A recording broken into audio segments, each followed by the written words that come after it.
এই মন্দির প্রতিষ্ঠা হয় 70 বছর আগে। ইনি জল থেকে ভেসে এসেছেন, বাবাকে স্বপ্নাদেশ দেয়।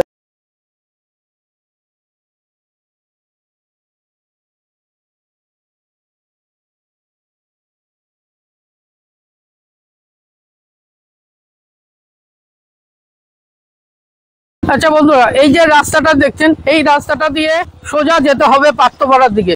এবার পুরো আমি বলে দেবো এই রাস্তাটা দিয়ে কোথা দিয়ে আসতে হবে, সেটা আমি দেখাতে পারিনি প্রথম দিকে। যদি সম্ভব হয়, সময় থাকে, আমি যাওয়ার সময় আপনাদেরকে দেখিয়ে দেবো।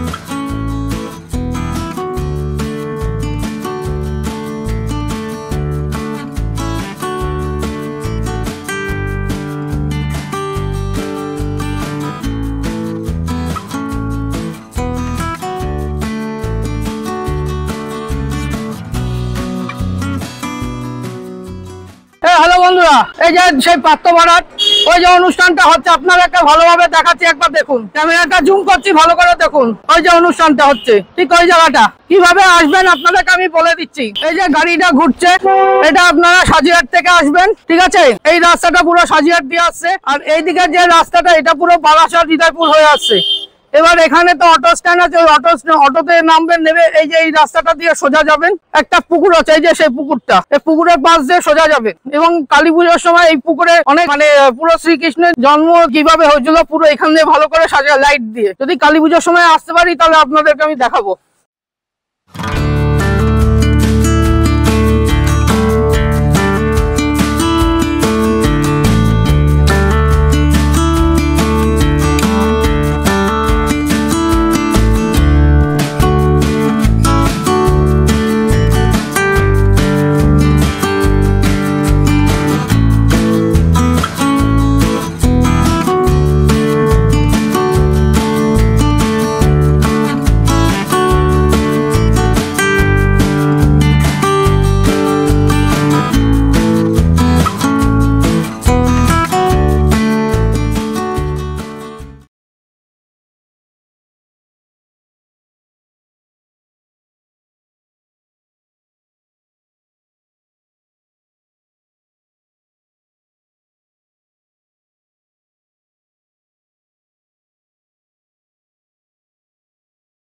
এই যে বন্ধুরা, এই যে উচ্চরা, এই যে অনুষ্ঠানটা হচ্ছে,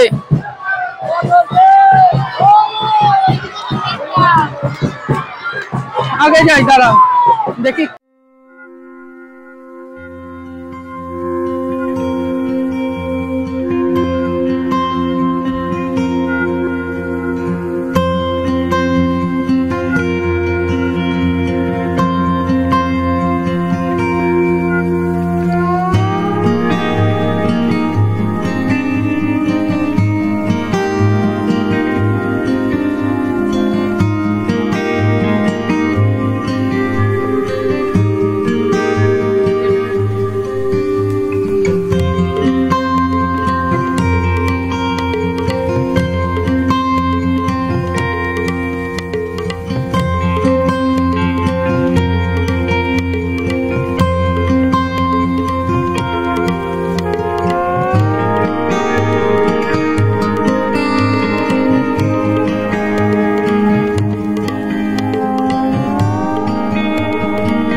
এই মন্দির প্রতিষ্ঠা হয় 70 বছর আগে।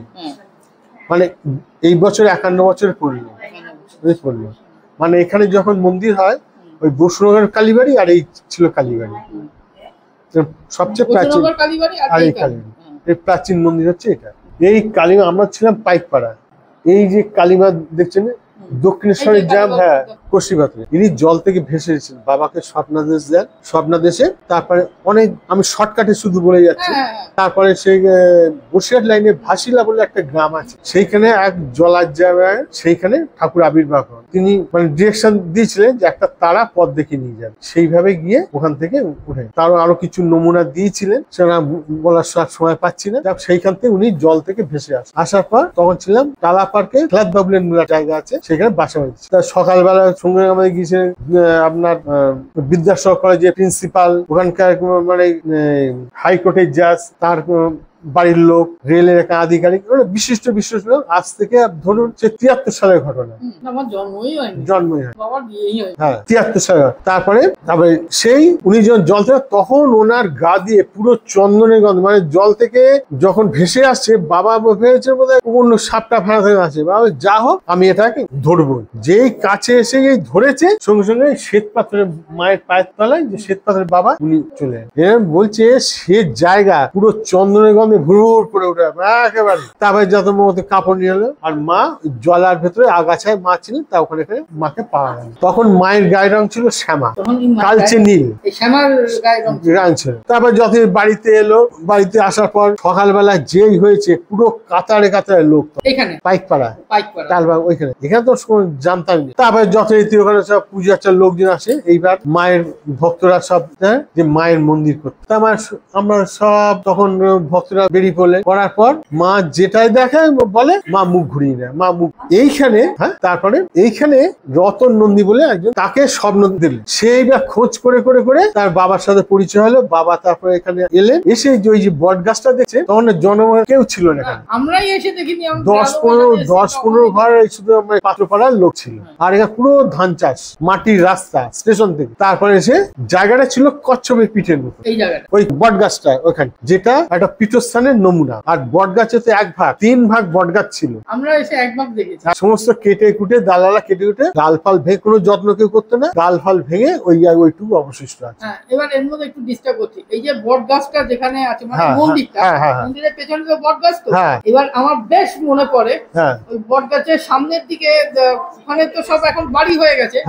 তখন এই 92 কি 93 সালে আমার তখন 6-7 বছর বয়স, তখন আমরা এখানে, আমার বাবা মা, আমরা তখন রাত্রিরে এখানে যাত্রা দেখতে এসেছিলাম। বেশ মনে পড়ে, তখন যাত্রা হতো এখানে, তখন যাত্রা হতো। তখন যাত্রার গল্প অদ্ভুত, মানে গ্রাম্য যাত্রা, সেটা এখন কি হয়ে গেছে, এখন কিছু নেই ওইখানে। এমনকি এই যে সামনে আরেকটা যে মন্দির আছে, এই কর্নারে, প্রাচীনের কর্নারে, ওখানে তো এখন বাড়ি হয়ে গেছে। তখন ওই জায়গাটার থেকে একদম পুরো ওই ভাটা পর্যন্ত সর্ষে ক্ষেত, পুরো সর্ষে ক্ষেত দেখেছি, মানে অপূর্ব সুন্দর সর্ষে ক্ষেত দেখি। মানে শীতকালে আমরা ওখানে ঘুরতেও গেছি। এখন সেসব নেই, রাত 12টা পর্যন্ত মদ জুয়া আড্ডা, পরশু সামনে। যে কোনো দিন আসবেন, দেখবেন সব দল দল, সে পীঠস্থান আর সে পীঠস্থান নেই। তা যাই হোক, ওইগুলো তো আর দেওয়া যায় না। তা এইবার এই যে মন্দিরগুলো হলো, ওগুলো কি হচ্ছে, দালালদের ধরে যারা বালি বিক্রি করছে, এক একজনকে ধরে ধরে ওই মন্দির এক একটা করে দাঁড় করানো হলো। যাই হোক, এইবার মা তো এইভাবে এলেন। আর এই মা দেখছেন, এই মাছে 4টে রূপ একসাথে। হ্যাঁ, এই যে সিদ্ধ যোগিনী মা, হ্যাঁ, এ হচ্ছে শ্বেত পদ্ম হচ্ছে সরস্বতী, সাপ হচ্ছে মা মনসা, লতা হচ্ছে মা মনসা, আর ঝাঁটা আর কলসি আছে মা শীতলা। হ্যাঁ, আর বাঁহাতে যে ধানের শীষ আছে, এই কলসি হচ্ছে মা শীতলা। এই যে মার কলসি আছে হাতে, হ্যাঁ, মা শীতলা। আর ধানের শীষ হচ্ছে লক্ষ্মী। আচ্ছা আচ্ছা, 4 রূপ একসাথে। ও এই মায়ের মূর্তি, 4জন মায়ের মূর্তি। এই মা প্রথমে দেখা দিলেন ওই বর্গাশ্রয়ে, ওই যে দেখবে মা মনসার মন্দিরটা আছে, তার পাশে একটা বেদি করা আছে, ওইটা ছিল পঞ্চমী আসন। আমরা যখন এখানে আসি, তখন কোনো ডিমার্কেশন ছিল না। আমাদের তখন দিয়েছিল এটা কিনে নেওয়ার জন্য, যে এই খড়ের ঘাস থাকতো, এইটা ওইখানে খড়ের ঘাস আছে, এই আমার জমি, এইটা কোনো ডিমার্কেশন, তখন ব্লুপ্রিন্ট সব ছিল না। তারপরে যখন আমাদের জমি এসব মাপজোক হলো, তখন কে দেখা গেল ওইখানটা কোনাটা বাইরে চলে গেল, পঞ্চমীটা বাইরে চলে গেল। তা যাই ওই পঞ্চমী আসলে বাবা সাধনা করতেন, পাশে একটা ঘর ছিল, ওইখানে সাধনা করে থাকে। তা একদিন ওই পাশে যে পুকুরটা দেখছে, ওই পুকুরের কাছে একটা সারা গাছ ছিল, এই আয়লাতে ভেঙে যায়। ওই সারা গাছের ওখানে মা এই রাজবেশে দাঁড়িয়ে বলে, আমি তোর কাছে আমি আসবো। তা বাবা বলছেন যে এই মা যখন এখানে এলেন না, তা যাক তো বাবা বললেন যে এই মা এসে তো এই এত অত্যাচার, আবার তুই আসবি আবার কি হতে, আমরা নেবো না। মানে স্বপ্নে দেখাচ্ছে, স্বপ্নের সামনাসামনি বাবার সাথে মা, এই আপনার সাথে যেভাবে কথা বলছি বাবার সাথে মা এইভাবে কথা, তখন আমি তোকে নিতে পারবো। মা তো চলে গেলে, আর আমার ওয়াইফ কি হচ্ছে সকালবেলা একটা বালতি, পিতলের বালতি নিয়ে ওই পঞ্চরাসন ধুয়ে আবার এই রাস্তা দিয়ে পুকুরের ধার দিয়ে চলে আসে। এইবার কোথা থেকে সাপ এসে গিয়ে ঝমাং করে কাপড়ে পড়ছে, ও বালতি ফেলে রেখে দিয়ে এখানে তখন অজ্ঞান। এইরকম 3-3 বার মা দেখা দিল, দেখা দেওয়ার পর থেকে 3-3 বার ওই রকম ওর কাপড়ে পরে সাপ এসে। তারপরে করার পর তারপর আমার মা বললেন আপনি রাজি হয়ে যান। না না, এই মায়ের মোটা, এই মা হচ্ছে ব্রোঞ্জের, প্রায় 120-25 কিলো ওজন। তারপরে বাবা তো আমি আর্টিস্টের কাজ বিজ্ঞাপন করতে, তা আমি বাবা বললাম আপনি কিরকম দেখেছেন আমাকে, বাবা তো ডিরেকশনটা দিলে যে এই পজিশনে। আমাদের বিজ্ঞাপন কোম্পানিতে যে এবার ড্রয়িং এর কাজ করে তাকে বললাম, তার নাম চন্দন মন, চন্দন তুই এরকম একটা ড্রয়িং করে দিত। হ্যাঁ, এই তার সে একটা লাইন ড্রয়িং করে দিয়ে বাবা এবার চিতপুরে গিয়ে যায়, গিয়ে যেখানে পাথরের কাজটা যায়, বাবা বললেন যে এরকম একটা মূর্তি করতে হবে, কিন্তু আমি পুতুল করতে আসিনি, দরকার পা চিড়ে দেখবো রক্ত বেরোচ্ছে। এই কথা শুনে কেউ আর রাজি হয় না। বাবাকে একটা বাচ্চা, তারপর বাবাকে একটা বাচ্চা মেয়ে একটা ঠিকানা লিখে দিল যে কৃষ্ণনগর ঘূর্ণি মুক্তি পাল।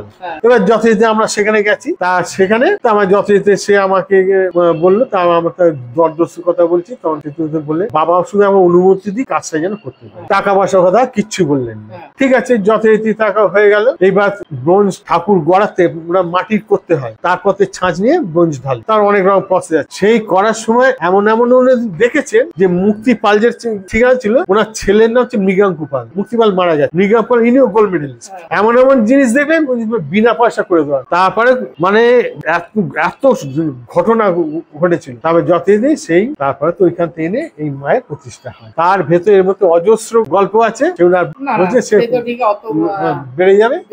হ্যাঁ। এবার ধরুন এখানে কেউ যদি শিবরাত্রিরে পুজো করতে আসে, হ্যাঁ, মানে তাহলে এখানে কিভাবে আসবে, যোগাযোগ নাম্বারটা কি পাওয়া যায়? যোগাযোগ হচ্ছে আপনি স্টেশন থেকে পাত্রপাড়ার অটোতে চলে আসতে পারেন, বা টোটো আছে। আচ্ছা, বলছি কি আমাদের স্টেশন থেকে যেটা অন্নপূর্ণা মিষ্টি এসে ওই সংস্কৃতি গ্রন্থাগারের পাশে যে অটো স্ট্যান্ড, ওই অটো করে আসলে হবে পাত্রপাড়া নিয়ে এখানে আপনি গুগল সার্চ করলে পাবেন পাত্রপাড়া কালী মন্দির। আচ্ছা, আপনাদের ফোন নাম্বার? হ্যাঁ, 6290844510। Thank you.